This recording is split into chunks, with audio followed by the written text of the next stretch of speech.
اعوذ باللہ من الشیطان الرجیم بسم اللہ الرحمن الرحیم۔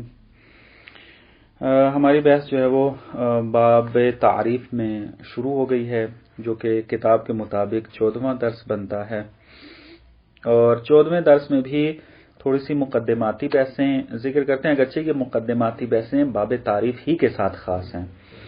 پہلے جو ہم نے مقدماتی بحثیں پڑھی ہیں وہ پوری منطق کے لیے ہے، کہیں نہ کہیں وہ قاعدے استعمال ہوتے رہیں گے، لیکن یہ 14واں درس جو ہم پڑھ رہے ہیں یہ خاص ہے مقدمہ باب تعریف کے لیے۔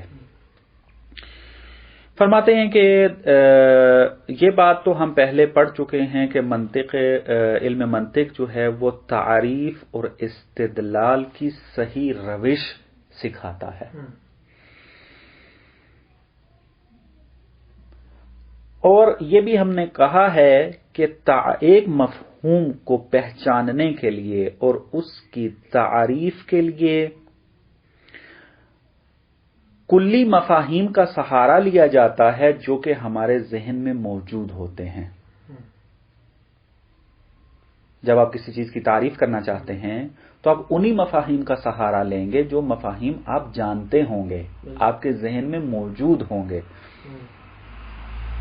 بس اس وجہ سے ہمیں کچھ مقدماتی بحثوں کی ضرورت تھی کہ جس میں مباحث الفاظ تھے، مفہوم و مصداق کو پہچاننا تھا، یہ جاننا ہمارے لیے ضروری تھا تاکہ باب تعریف کو ہم اچھے طریقے سے سمجھ سکیں۔ یہ چیزیں ہم نے یہاں پر گزار لی۔ اب یہاں پر جو 14ویں درس میں بیان کرتے ہیں اس میں پہلی بحث تاریخچہ بیان کر رہے ہیں کہ یہ باب تعریف کہاں سے شروع ہوا، اہمیت باب تعریف کو ذکر کر رہے ہیں کہ اس کی علم بشر کے اندر اس کی کتنی اہمیت ہے، تعریف کا معنی کیا ہے اور منطقی وظیفہ کیا ہے باب تعریف میں، یعنی منطق تعریف میں کرنا کیا چاہتی ہے۔ یہ تقریباً چار بحثیں جو ہیں اس مقدمے میں بیان کرنی ہیں۔ پہلی بحث باب تعریف کا تاریخچہ۔ فرماتے ہیں کہ تاریخی لحاظ سے اگر دیکھا جائے تو بحث تعریف جو ہے وہ ارسطو سے پہلے موجود تھی۔ خود ارسطو نے اس بات کی طرف صراحت سے ذکر کیا ہے، بیان کیا ہے اس کو، یہ بحث پہلے سے موجود تھی۔ سقراط اور افلاطون اپنی بحثوں میں جو ہیں وہ کیا ہے، تعریف کی بحث کو ذکر کرتے تھے، اور جب بھی وہ کوئی بحث کرتے تھے، مناظرہ کرتے تھے، گفتگو کرتے تھے تو مفاہیم کی تعریف دقیق بیان کرتے تھے تاکہ بحث اچھی ہو جائے۔ ابھی ہم اہمیت میں جا کر اس بات کی طرف توجہ دلائیں گے۔ اور سقراط و افلاطون چونکہ ارسطو سے پہلے ہیں تو لہذا پس معلوم ہوا کہ تعریف کی بحث جو ہے وہ ارسطو سے پہلے ہے، اور یہ بات ہم تاریخچہ علم منطق میں پڑھ چکے ہیں کہ تدوینی منطق ارسطو نے سب سے پہلے لکھی ہے، کتابی شکل میں لانا یہ کام کس کا ہے، ارسطو کا ہے۔ تو ارسطو نے جب علم منطق کو تدوین کیا اور کتابی شکل میں لے کر آیا تو اس نے پہلی بار تعریف کے بارے میں مستقل بحث کو ذکر کیا کتاب برہان و جدل کے اندر، جہاں پر اس نے کتاب کا نام برہان و جدل رکھا۔ منطق کے مختلف کتابوں کے نام رکھے اس نے، منطق پوری تھی، ہر ایک الگ الگ کتاب میں تھا، ایک کتاب جو تھی اس میں برہان و جدل تھا، وہاں پر اس نے جو ہے باب تعریف کو ذکر کیا اور اس کے ضابطے ذکر کیا، اور ضابطہ مند اور منظم اس کو بیان کیا وہاں پر۔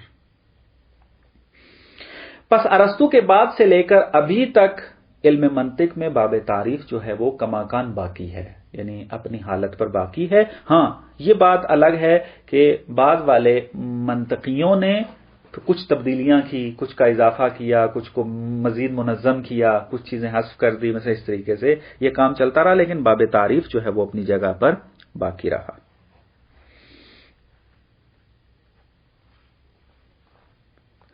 پس یہ تعریف کا تاریخچہ تھا کہ جو اس صاحب کتاب نے یہاں پر اشارہ کیا. اس کے بعد جو بحث یہاں پر ذکر کرتے ہیں وہ ہے اہمیت تعریف کے بارے میں. تعریف کی اہمیت کیا ہے؟ فرماتے ہیں کہ تعریف جو ہے وہ ذہن کے مہم ترین عمل میں سے ہے کہ جو انسان کا ذہن مفاہیم اور تصورات پر انجام دیتا ہے. اس وقت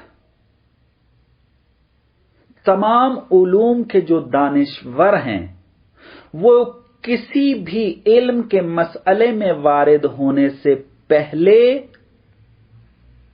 موضوعات کے بارے میں روشن اور واضح تصویر یا تصور پیش کرتے ہیں. یعنی اگر کوئی کیمسٹری پڑھ رہا ہے، مثلا ایٹم کی بحث اس نے پڑھنی ہے، تو ایٹم کے احکام اور قانون بیان کرنے سے پہلے کیمسٹری کیا کرتی ہے؟ ایٹم کی تعریف کرے گی. ایٹم سمجھ میں آئے گا تو اس وقت جو ہے انسان اچھے طریقے سے اس کے احکام اور قوانین کو سمجھ سکے گا. اسی طریقے سے فزکس جو ہے وہ مادے سے سروکار رکھتی ہے، تو فزکس مادے کی اگر روشن تصویر پیش نہ کر سکے، روشن اور واضح تصور پیش نہ کر سکے، تو کیسے ہم اس کے احکام اور قوانین کو سمجھ سکیں گے؟ اسی طریقے سے جو ہے وہ باقی علوم کی ہم مثال لے سکتے ہیں. پس ہر دانشور جب بھی کسی علم میں وارد ہوتا ہے تو وہ کوشش کرتا ہے کہ اس مسائل کے جو موضوعات ہیں ان کو اچھے طریقے سے تبیین کرے، ان کی تعریف پیش کرے. تعریف یعنی واضح تصور پیش کرنا، کہ جو بعد میں ہم بیان کریں گے اس کو. اسی وجہ سے آپ دیکھتے ہیں کہ ریاضی لے لیں، فلسفہ لے لیں، سائنسی علوم لے لیں، اخلاق لے لیں، یہ کچھ تعریفوں سے شروع ہوتے ہیں. مثلا آپ نے فلسفہ علم منطق شروع کیا، علم منطق میں پہلے آپ نے تعریف منطق کو پڑھا، موضوع علم منطق کو پڑھا، فائدہ علم منطق کو پڑھا. اسی طریقے سے جب آپ فلسفے میں جائیں گے تو فلسفے کو پہلے تحلیل کیا جائے گا، لفظی طور پر تعریف اس کی پیش کی جائے گی کہ فلسفہ حقیقت میں کس چیز کا نام ہے، فلسفے کا موضوع کیا ہے، فلسفے کی غایت و ہدف کیا ہے، فلسفے کا فائدہ کیا ہے. یہ ساری چیزیں جو آپ پڑھیں گے یہ تعریفوں پر مشتمل ہیں.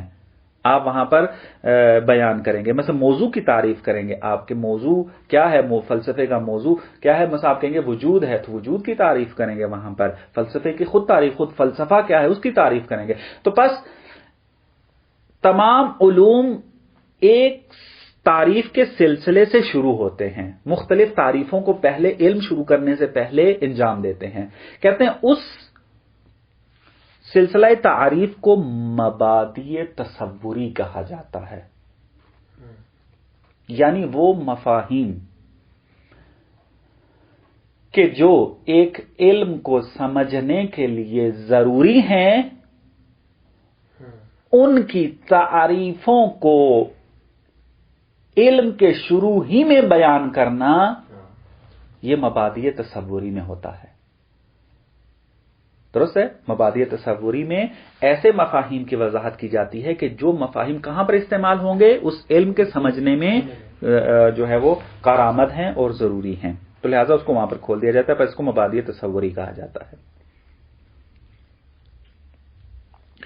کہتے ہیں باب تعریف کی اہمیت کو ہم اس اعتبار سے بھی دیکھ سکتے ہیں کہ چاہے دانشور اسلامی ہو یا غیر اسلامی، انہوں نے مستقل طور پر مفاہیم اور تعریف اصطلاحات پر کتابیں لکھی ہیں. مثلا آپ دیکھیں اصطلاحات فلسفہ، اصطلاحات منطق، اصطلاحات مثلا سائنس، مختلف اصطلاحات کی تعریفوں کی الگ کتابیں لکھ دی ہیں. کیوں لکھی گئی ہیں؟ اس وجہ سے تاکہ جو مفاہیم علم میں استعمال ہوتے ہیں ان کی واضح صورت طالب علموں کے ذہن میں آ جائے تاکہ وہ اس علم کو اچھے طریقے سے سمجھ سکے. اگر واضح تصویر نہ ہو تو اس کو صحیح طریقے سے سمجھ نہیں سکتے. آپ اگر اسلامی دنیا میں دیکھیں تو مثلا آپ دیکھیں ابن سینا نے ایک پورا رسالہ لکھا ہے جس کا نام رکھا ہے رسالۃ الحدود.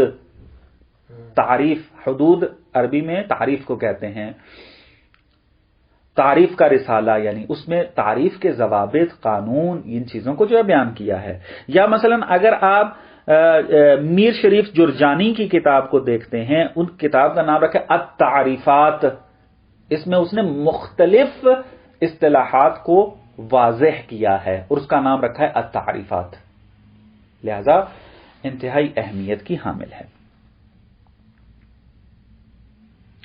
پھر فرماتے ہیں کہ یہ تعریف کا باب جاننا نہ صرف علوم کے اندر ضروری ہے بلکہ انسان کی روزمرہ زندگی کے اندر بھی انتہائی اہمیت کا حامل ہے. یعنی اگر انسان کسی بحث میں وارد ہونے سے پہلے جس موضوع کے اندر گفتگو کرنا چاہتا ہے اس کی صحیح وضاحت نہ کرے تو کیا ہوتا ہے؟ تو انسان کنفیوژن کا شکار رہتا ہے، بحث چل ہی نہیں پاتی آگے. آپ کہتے کچھ ہیں، وہ سمجھتا کچھ ہے. لیکن جب آپ اپنا نظریہ واضح کر دیں گے، اپنے کلام کے اندر استعمال ہونے والے موضوعات کی صحیح تعریف بیان کر دیں گے، واضح اور روشن کر دیں گے ان کو، اس وقت بحث جو ہے منقع ہو کے سامنے آ جائے گی. اکثر اوقات ہوتا ایسا ہے کہ چونکہ مثلا ایک بندہ اگر کہتا ہے کہ آزادی چاہیے ہمیں، اس آزادی جو ہے وہ ہمارا حق ہے، خوب اب آزادی چاہیے اسے، اب آزادی سے بھائی تمہاری مراد کیا ہے؟ اگر اس کو نہیں کھولے گا تو یہ کیا ہے؟ مغالطوں کا شکار ہو جائے گا یا خود مغالطے کرے گا آزادی کی صحیح وضاحت نہ کر کے. ہم اس سے پہلے بات یہ کریں گے بھائی آزادی کو کھولو تو صحیح، آزادی سے تمہاری کیا مراد ہے؟ آزادی کے کئی معنی نکال سکتے ہیں ہم. تم جو کہہ رہے ہو کہ انسان کے لیے آزادی ضروری ہے، کون سی آزادی؟ کس معنی میں آزادی؟ یا مثلا ہم قائل ہیں کہ اسلام آزادی کا قائل ہے، اسلام میں جبر نہیں ہے. خوب ہمیں اس بات کو کیا ہے کھول کر بیان کرنا پڑے گا کہ کون سی آزادی.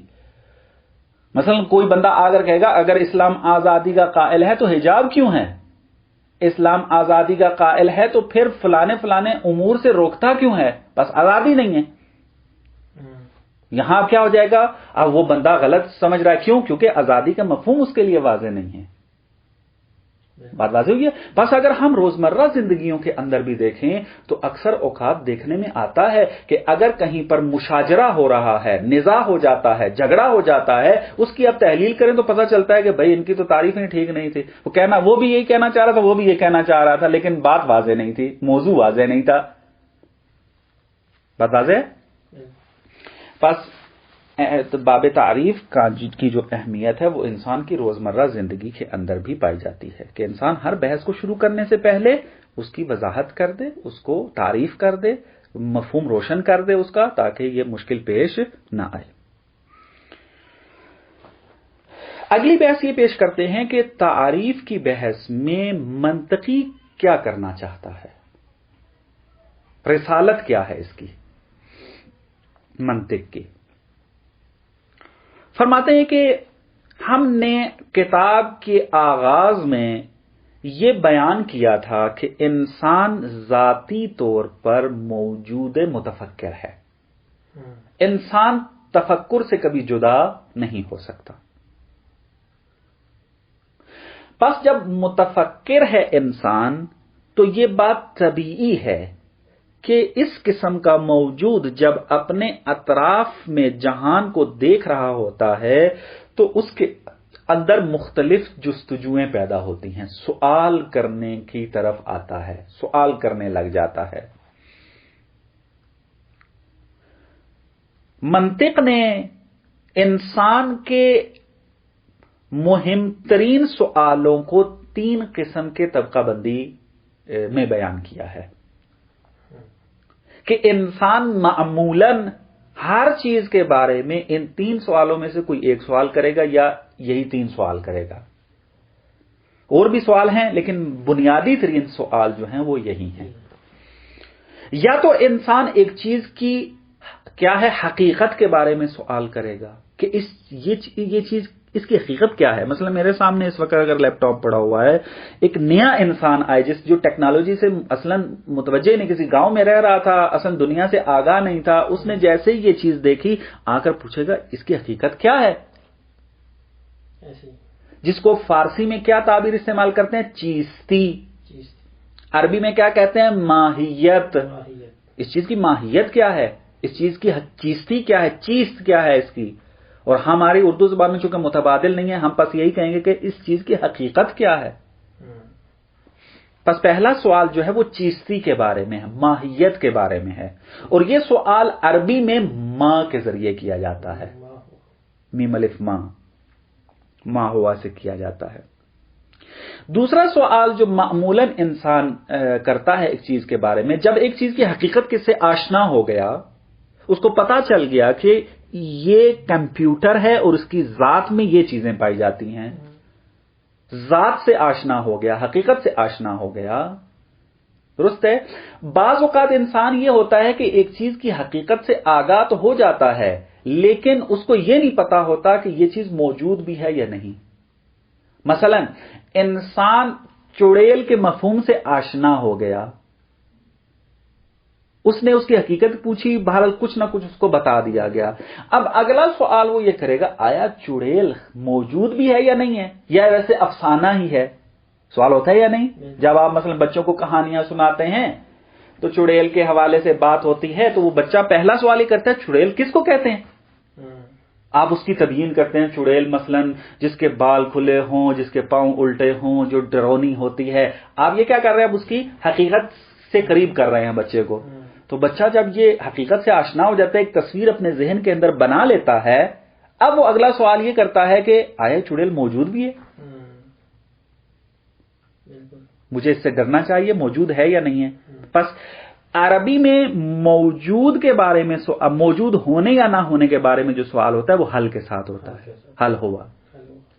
تو فارسی میں کیا کہتے ہیں؟ ہستی. ہستی کے بارے میں سوال کرنا. مثلا انگلش میں اس ہستی کو کیا کہتے ہیں؟ ایگزسٹنس.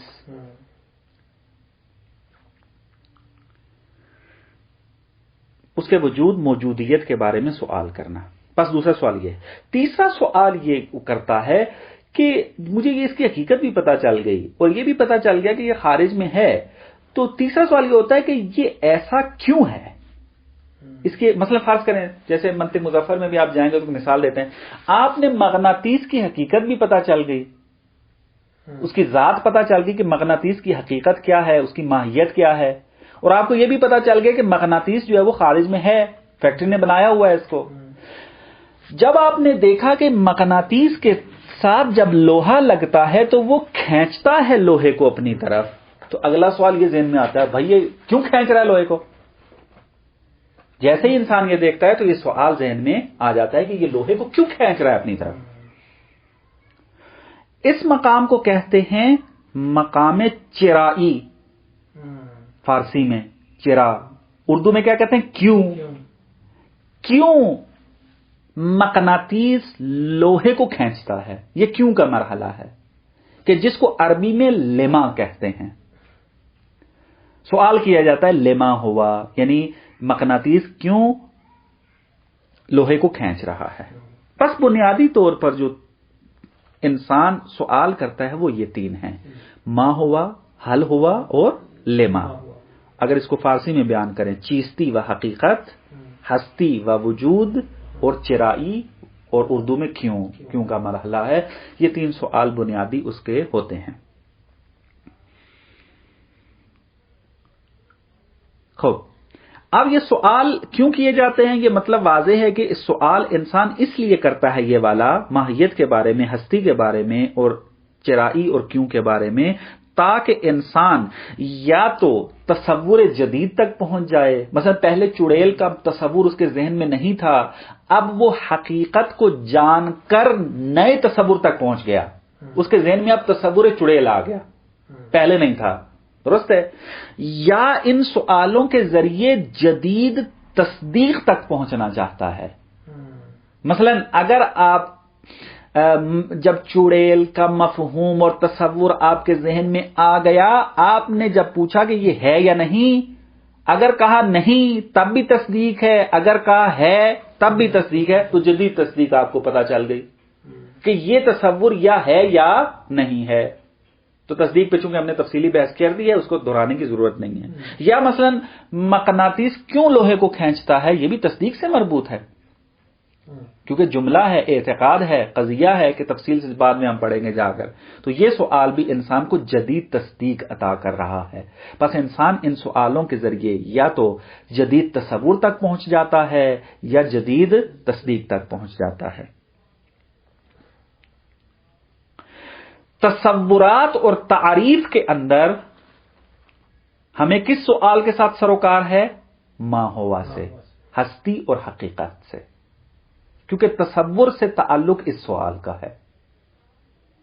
باقی جو دو سوال ہیں جو کہ حل کے ساتھ ہیں، جس کو اردو میں کہتے ہیں آیا چڑیل موجود ہے یا نہیں، یہ آیا اور حل والا مرحلہ اور لما اور کیوں والا مرحلہ یہ تصدیق کے ساتھ مربوط ہے کہ جب ہم استدلال کو سیکھیں گے جا کر تو یہ وہاں پر سوال آتا ہے، یعنی یہ تصدیقات کے بخش میں بیان ہوتا ہے، اس کے ضوابط اور اس کے قوانین. بہرحال یہ سوال بیان کر کے یہ پتا چل گیا کہ تصورات میں تعریف کے اندر منطق کی رسالت کیا ہے. کیا رسالت ہے؟ کہ وہ ما ہوا کے مرحلے کو بیان کرے گا، یعنی تصور کو کس طریقے سے واضح کرنا ہے، مجہول کو جو کہ تصور مجہول ہے اس کو معلوم میں بدلنا، یہ ہم نے کیا کرنا ہے، اس باب تعریف میں بیان کرنا ہے. یعنی ہم ما ہوا کے مرحلے میں ہیں، ہم حقیقت کو پہچاننے کے مرحلے میں ہیں، ایک واضح تصور حاصل کرنے کے مرحلے کے اندر ہیں. بس یہ تصور کے اندر جو رسالت ہے، وظیفہ ہے منطق کا، وہ یہ ہے کہ کس طریقے سے مجہولات کو معلومات میں بدلنا ہے تصوری اعتبار سے، تصور مجہول کو کیسے معلوم تصور میں بدلنا ہے. واضح؟ بس یہ منطق کا ہدف اور ہے تصورات کے اندر.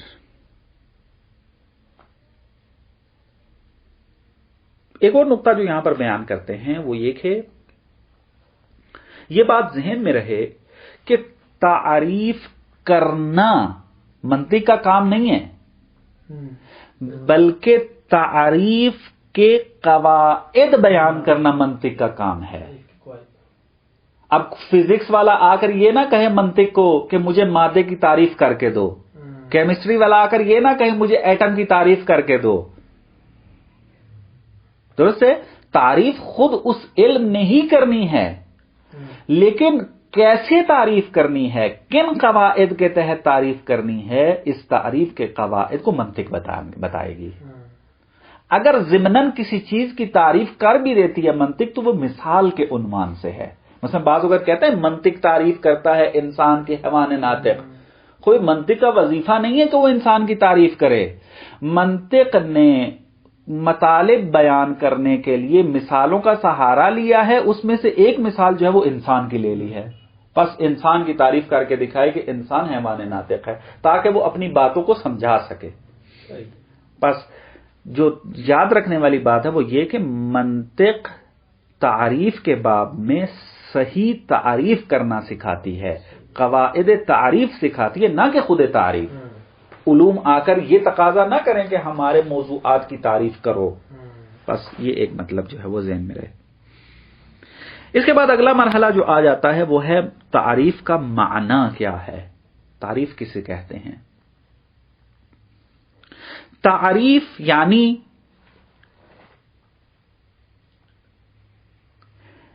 ایک مجہول چیز کی حقیقت، یعنی یا تعبیر یوں بہتر رہے گی میرے خیال میں کہ ایک امر کی حقیقت مجہول ہے، اس کے بارے میں مشخص اور واضح تصور حاصل کرنا. میرے لیے چڑیل مجہول تھی، نام سنا ہوا تھا. میں نے پوچھا اپنے والدین سے یہ چڑیل کیا ہے، تو والدین نے جب تعریف کی تو میرے ذہن میں چڑیل کا مفہوم مشخص ہو کر آ گیا. یعنی اب میں جانتا ہوں کہ چڑیل کسے کہتے ہیں. ایک واضح تصور میرے ذہن میں بن گیا. یعنی جس کے مثال کے طور پہ عرض کرتا ہوں جس کے بال کھلے ہوں, جو ڈراونی ہو, جس کے پاؤں ٹیڑھے ہوں, مثلا اس طریقے سے بیان کیا جاتا ہے آ کر.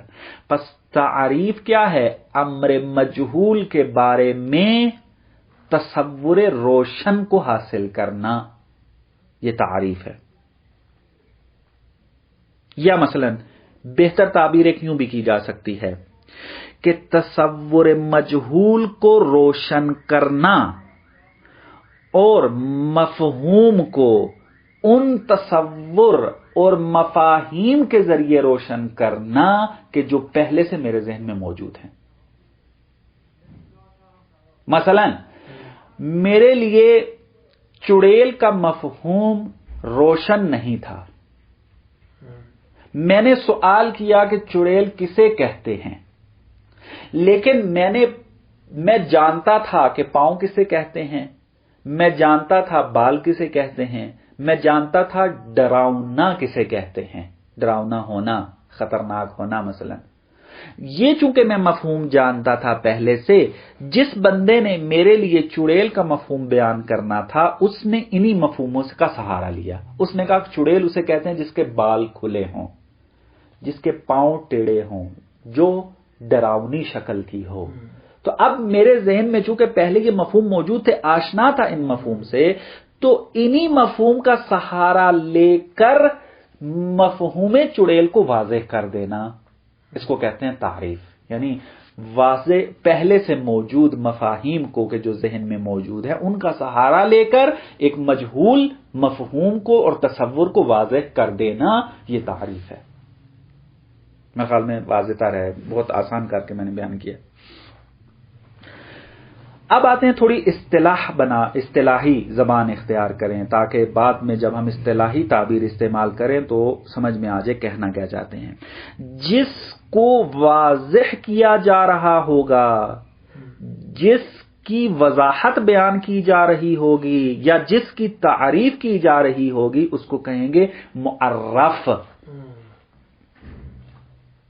معرف یعنی جس کی تعریف کی جا رہی ہے, اور جس چیز کے ذریعے تعریف کی جا رہی ہوگی وہ کہلائے گا معرف. مثلا انسان آپ کے لیے مجہول ہے تو انسان معرف بنے گا. حیوان اور ناطق کا سہارا لے کر آپ انسان کی وضاحت کرتے ہیں تو حیوان اور ناطق معرف بنیں گے. بس یہ دو اصطلاحوں سے آشنا ہونا جو ہے وہ ضروری ہے. اس کے بعد جو ہے وہ ایک اور مطلب کے اندر وارد ہوتے ہیں, اقسام بیان کرتے ہیں تعریف کی کہ تعریف یا لفظی ہوتی ہے یا حقیقی, پھر حقیقی کو تقسیم کرتے ہیں اس کی طرف کہ یہ میرے خیال میں بعد میں کرتے ہیں چونکہ وقت گزر گیا ہے. یہ انشاءاللہ پھر بعد میں بیان ہو جائے گی کیونکہ مطلب ابھی تقریباً 10-15 منٹ کا باقی ہے تو وقت چونکہ گزر گیا ہے. صلی اللہ علیہ وسلم.